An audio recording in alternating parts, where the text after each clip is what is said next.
Hey guys, welcome back to another episode of Monster Hunter Portable 3rd. It's me, Walt. In this episode, I'd like to continue with the aftermath of killing the bear. As you can see, someone already needs us. Let's talk to the cat. Usually, the golden bubble above the cat means a new hot spring or drink quest is available. Oh, yep, have both a hot spring and drink quest. I'll have a look at them. We'll get to that one later, and we'll also get to that one in this episode, I think, honestly. But we have other business to take care of before we even do that one. One thing you might notice is that I'm using a different weapon. Just wanted to change it up a little bit. But before we do any actual hunting, I'd actually like to pay a visit to the item shop down here and buy a couple things. And talk about what she even offers. Herbs, you probably won't need to buy herbs from her. You can just farm those yourself, but desert times call for desperate measures, you can.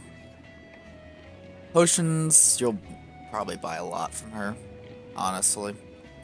Potions are essential for any hunter, along with antidotes for poison monsters that we'll get to fairly soon, but it'll still be a little while until we get to them.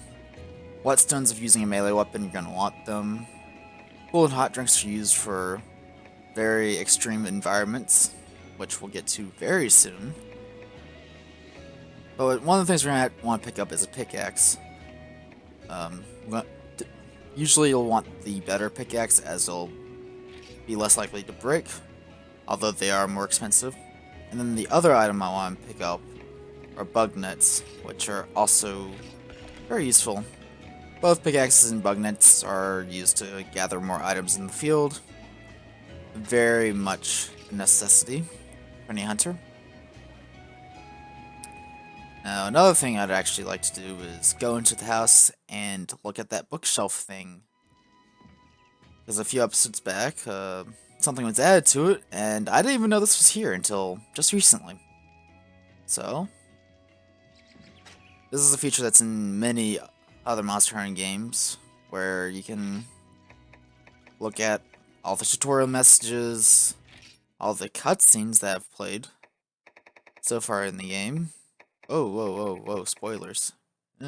Apparently, save data from one character carries over to the other character there. And you can also change how your character looks. Most importantly, hairstyles.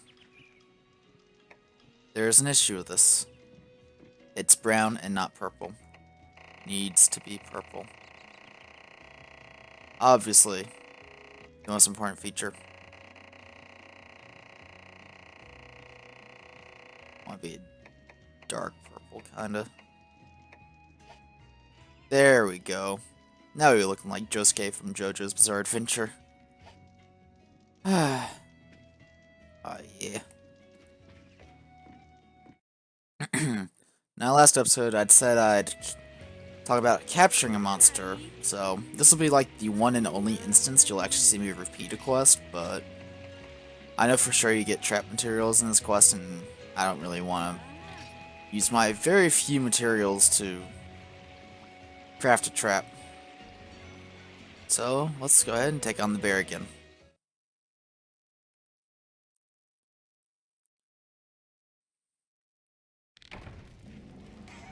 Typically, in Monster Hunter games, you'll want to fight monsters over and over again to get a bunch of their pieces.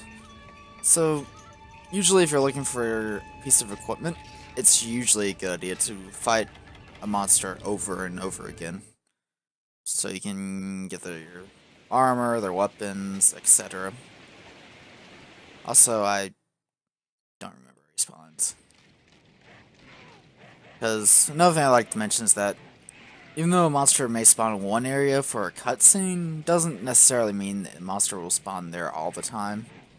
Each monster has their own set spawn point, but the cutscene does not reflect that at all.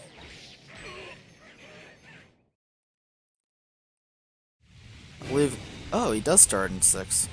Okay, just like the cutscene.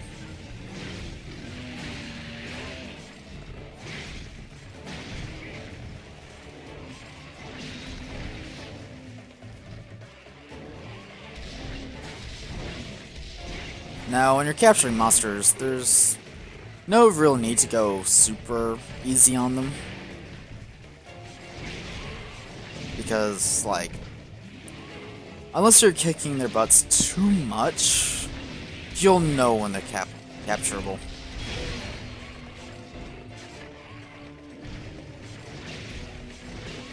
But capturing does become an issue as a game mechanic when you're doing multiplayer, just because in multiplayer you can really easily just go to town on a monster and they can't do anything at all. Like, they can't even like move at all, and it's ridiculous. So that's the only time I believe capturing is like an issue, because monsters, for the most part, do not have tells for when they're low on health, minus limping.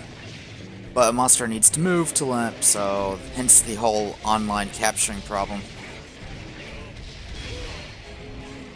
Also really bad I missed that.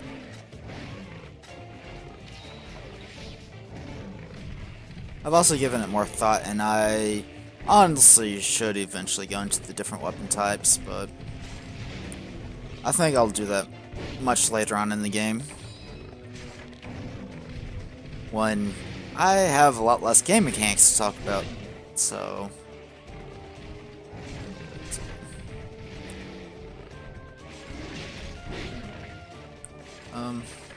Another thing you might have noticed right there is how I've rolled. Essentially through that attack. Much like Dark Souls, for lack of a better alternative game. Rolling does give you iframes, or invincibility. Well, unlike Dark Souls, the frame of invincibility is incredibly short, so I wouldn't rely on it. But if you have nowhere else to roll, when in doubt, just, like, roll. You might just, like, dodge an attack. It's pretty useful, honestly.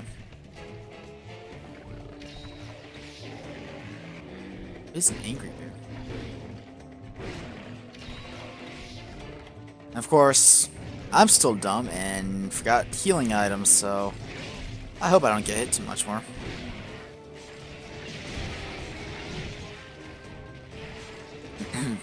Another benefit to capturing monsters, which you'll see, is that it ends the fight a little bit early.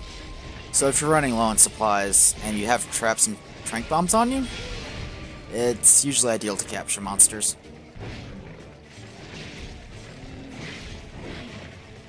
There's an instance of iframes. Oh shit, he's, I almost killed him. He's gonna roar and leave, yeah. So, if I remember correctly, I believe Arzorus sleeps in 2. Now, monsters, when they're low on health, they will go somewhere to, like, their nest or something to sleep. While sleeping, monsters very, very slightly restore health. It's honestly not really worth mentioning, because that's how little health they restore. But a bonus to them sleeping is that you can set up traps wherever without them bothering you, or if you do hit them, your attacks do double damage. Or, well, your first attack does double damage. It's really mainly useful for big weapons like the greatsword, or, well, even the hammer. It's pretty powerful stuff. But since we're capturing him, we will not be smacking his butt with my longsword. Phrasing. Anyway, to set down a trap, you just kind of use it. It takes a while to set, so I wouldn't rely on it going down quickly. And after setting a trap, you'll want to throw 2 trank bombs at it. Something to mention is that if you see shiny objects on the ground, you should almost always pick them up, as it could give you extra items from the monster. In this case, we got Beast here, which isn't useful. It gives us Yukima points, and that's really all it does. Let's see. I could have sworn there's like a mining spot in here. Oh. There should be another useful thing to gather in here. I could have sworn there was. Maybe I'm confusing my Monster Hunter games.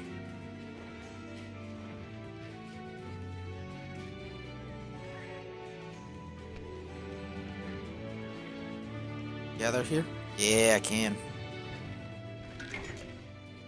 Super Sprout. I believe there's a quest that asks for the Super Sprouts. So, Area 3 on the top of the little cliff is where you'll find them. But yeah, that's pretty much how capturing monsters work. Now you're probably like wondering, like, hey, what about my 3 carves? Well, you get rewards for capturing monsters down here in the quest rewards. The items you can get from capturing monsters tends to be rare. Not always rarer than the carving rewards, but... And usually when you capture monsters, you get 2 to 3 items, so if you want more common items, I'd definitely recommend killing the monster over capturing, but if you're looking for a rare drop, definitely capture 9 times out of 10. Oh, please. There we go.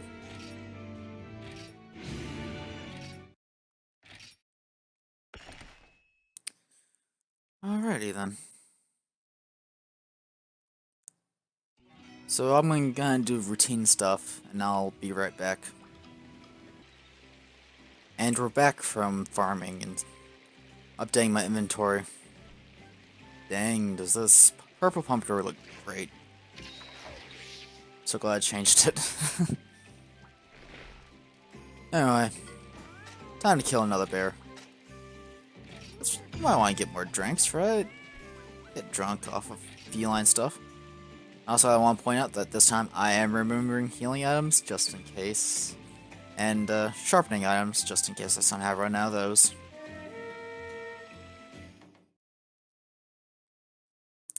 This is just another bear.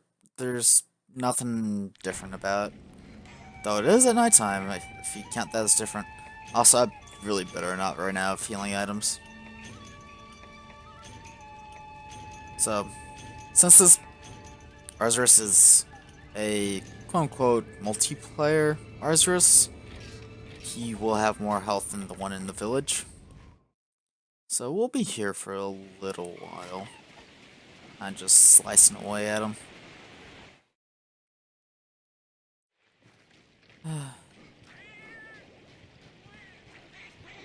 Something I kind of want to talk about is the 4th gen Monster Hunter games, and how there's pretty much no day-night cycle in those games. And honestly, when I was first playing through 4 Ultimate, I kind of missed the whole day and night thing. Some areas look really nice at night. Oh well. Ooh, this bear seems a bit big.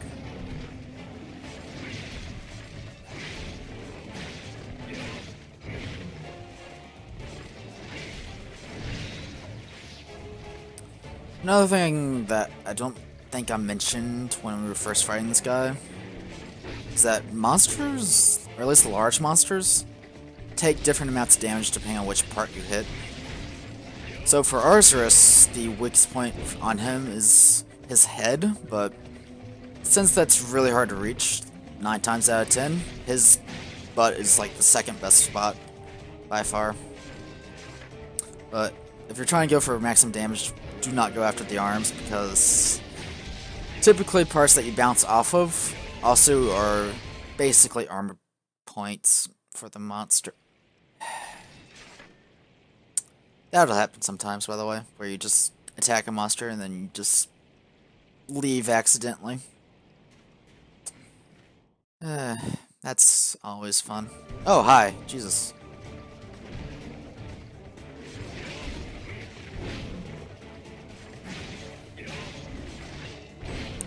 Well, I don't know how the heck that hit me, but...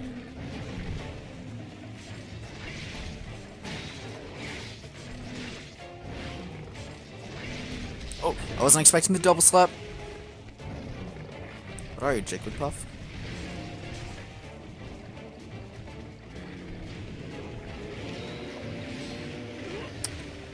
And going back to the whole thing of being an annoying thing, as you can see. Out of nowhere. Just charge right into you.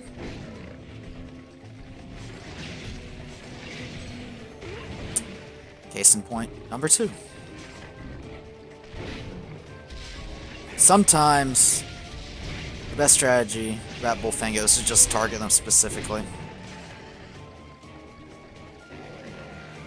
Because honestly, they'll give you more hassle than the large monster sometimes. So as the large monster you can kind of see coming because that's what you're focusing on. Bullfango, you pretty much never focus on them.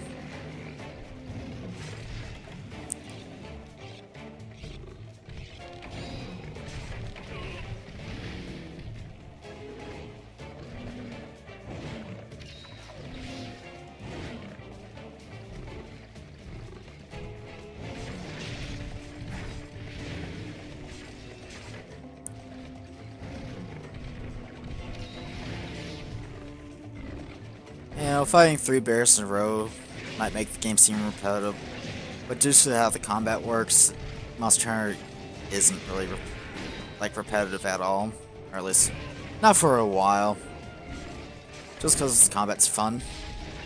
It's not like a lot. Well, I would say a lot of MMOs, but I can't actually have credibility behind that because I don't play MMOs. Really, so I can't actually say that. But unlike a lot of other grindy games, Monster Hunter has really, like amazing combat, which prevent it from getting boring. And really, the whole combat in general is like the only reason to really play the game. That and I guess collecting equipment. But it's just the cycle of Monster Hunter games. It's always bad when you miss the monster's weak point too. Because not only do you do less damage, you also do no damage.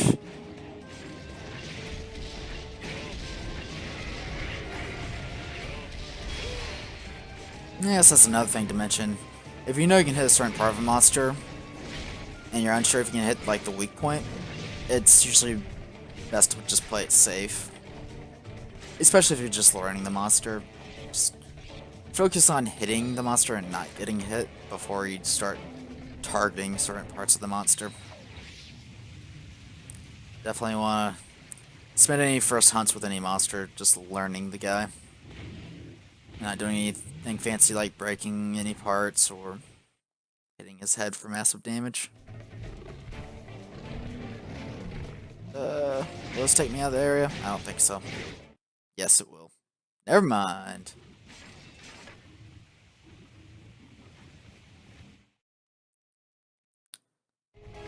But as you can see, going back to the whole online monsters having more health thing, both the offline bears that we fought, they would both limp away within the first area, but this one's still standing. This one's a trooper. He deserves a medal.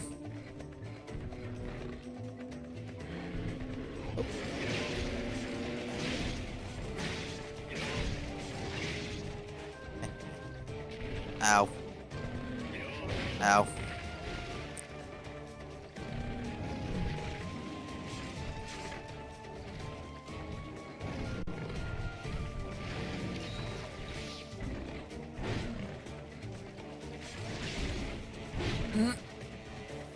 That's always scary.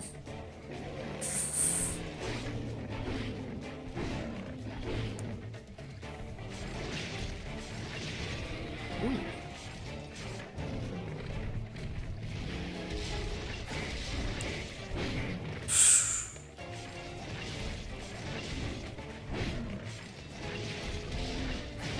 Ow. I'm cutting it close with a lot of these attacks that I'm doing. It's only fair that I'd eventually get hit like that. I believe this is a good distance.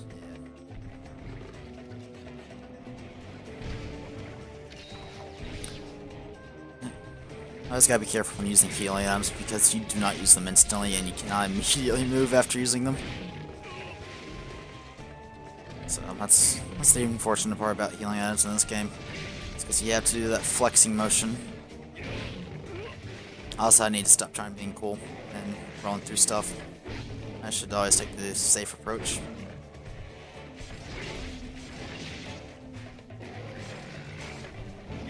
I always thought it kind of interesting that people complained about the flexing, but really it's just balance between you and the monster. It'd be unfair for the monster if you could just heal instantly. Because honestly, you take the potion really quickly. The only reason why the item use takes so long is because you do that flex afterwards.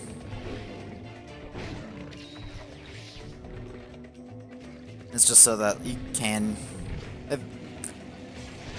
I'd rather them do the flex thing than to take forever to use the item. Because at least you get the health earlier, rather than later. So, like, if you do take a hit immediately after, you know, at least you won't be as low health as you once were. So you can probably take the hit, and then go and heal again.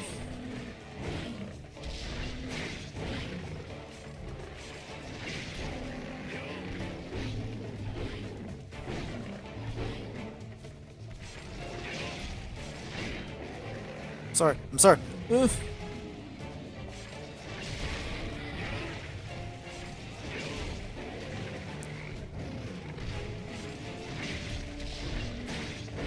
Ooh. Kinda close on a lot of these attacks though.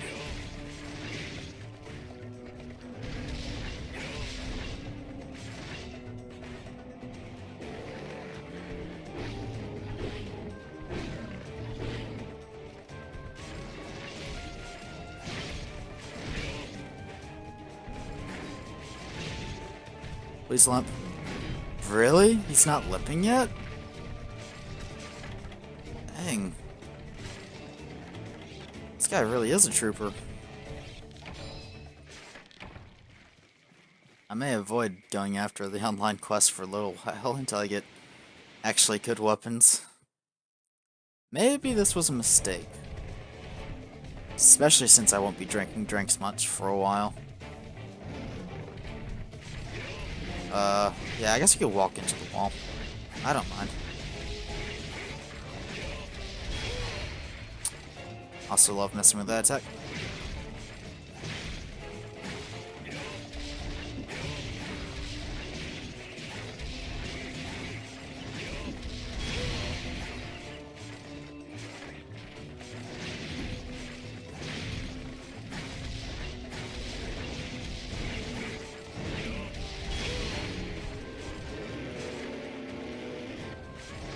You know, if this were any normal bear, this guy'd be dead by now. It's actually kind of ridiculous how long he's living. Like, he's probably survived like 1,000 cuts. He's just doing bear things still. It's kind of ridiculous, honestly. I moved right into that.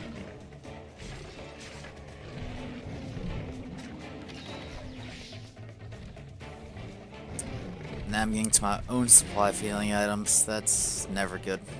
Never fun. Ooh.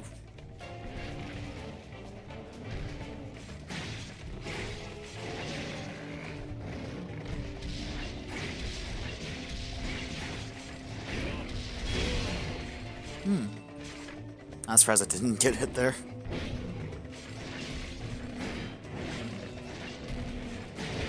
I deserved that. I'm not gonna lie.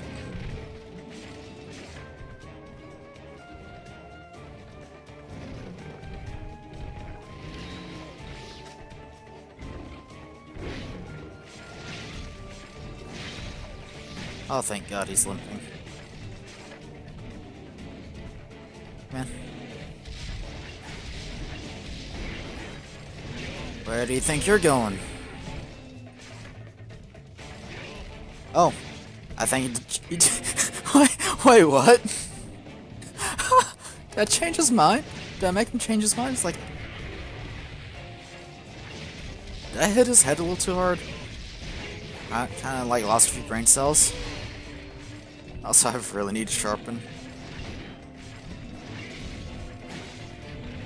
Hey, get back here. Where do you think you're going? Okay. You live this time, bear. This time.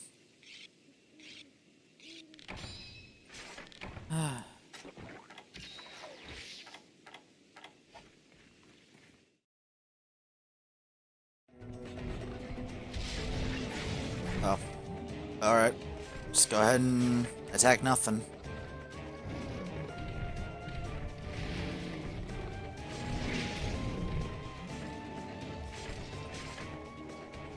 Hey man. Hey man. Get over here.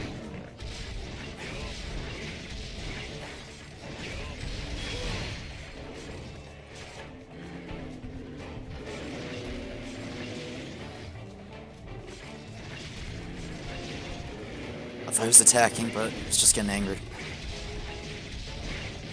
Agreed.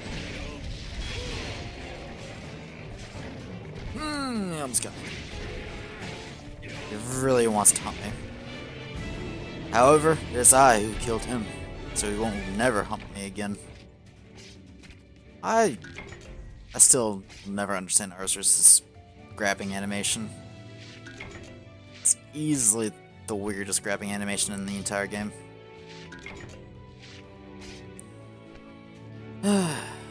But I think it's safe to say that anyone that y'all are basically experts on the bear, seeing as you've seen probably like 30 minutes of hunting him. But I'd definitely get used to the longer fights, because not all monsters are like the bear in the village. Usually they have a bit more health than that, so you can't really kill them within like, I don't know, 2 minutes. Most monsters take a lot of effort, but that's what makes killing them pretty rewarding, honestly. Just the length of the fights and the back and forth nature of them. And I would, of course, get cut off by the game, assigned to like, yeah, you're not going to get these rocks. That's always frustrating.